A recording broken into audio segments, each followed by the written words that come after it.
Welcome back, everyone, to our quick Bible study guide of the book of Matthew, chapter 8. We still have a continuation from the previous chapters of 6 and 7, and this is more of a continuing thought. When Jesus starts up the mountain at the beginning, large crowds were now following him. And you can see here he starts cleansing people. He starts healing people. A lot of this is based on faith.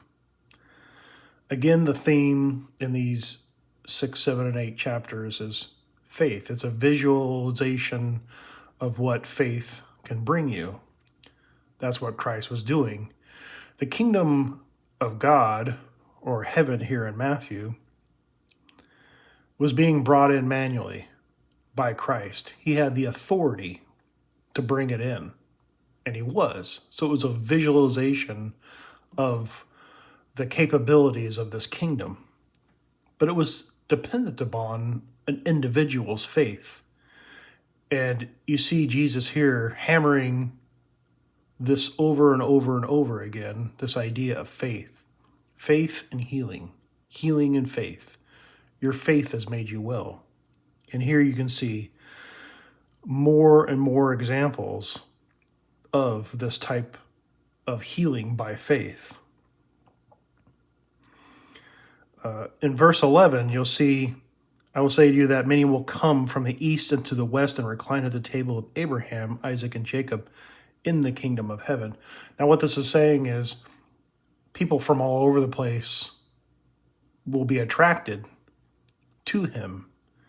They'll be attracted to what he was preaching. But then it goes on to say the sons of the kingdom will be cast into outer darkness. Now that seems kind of contradictory, but what he's saying here is the actual biological heirs of Abraham, Isaac, and Jacob, this Israel, will be cast out because they don't have a guarantee into the kingdom of God just because they were born that way. It's people that have faith. It's people that believe and become a part of this Israel. Gentiles, adopted peoples coming from all over the world, the literal world, to dine in the kingdom with Israel. Here you can see highlighted the centurion. He had such great faith that as you have believed, your daughter has been healed.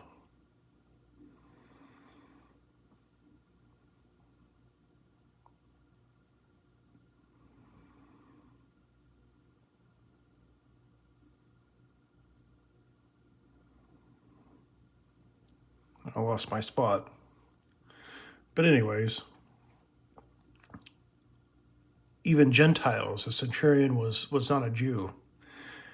And Jesus proclaimed that he had not seen such faith in all of Israel. I thought I had it highlighted, but apparently it didn't carry over into the system.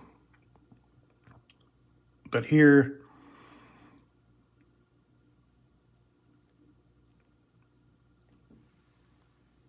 on this part right here, I've not found such great faith with anyone in Israel. Meaning all the Jews didn't have this type of faith, but a centurion could see the type of faith. And you also notice that some of these people are dealing with their children's being sick, or friends, brothers, family members, and they're desperate. They're desperate and they believe. It's this desperation that brings them to a moment of clarity so they could see properly. And Jesus is saying here in verse 10 that I have found no such great faith with anyone in Israel. A non-Jew has more faith than a Jew. It's quite damning And you could see with comments like these why the Pharisees would want to shut him up.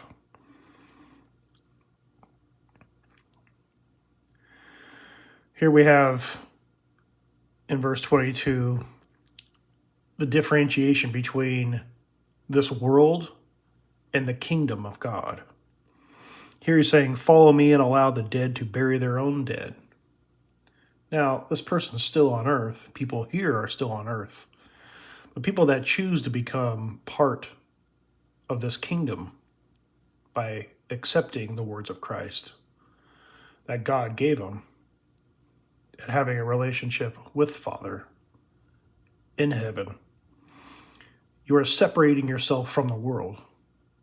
You're separating yourself from the natural you into the spiritual you. All things are done in heaven. And this here is Jesus identifying the two different worlds.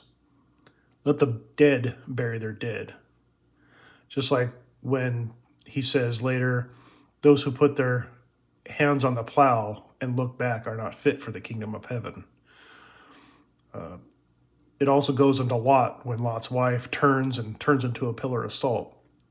They're reminiscing and they still have this attachment to the natural world. This natural world is more important to them than the kingdom of heaven here in Matthew, or the kingdom of God. And he's drawing a line between the two of them. Either you take one or you take the other. You cannot have both.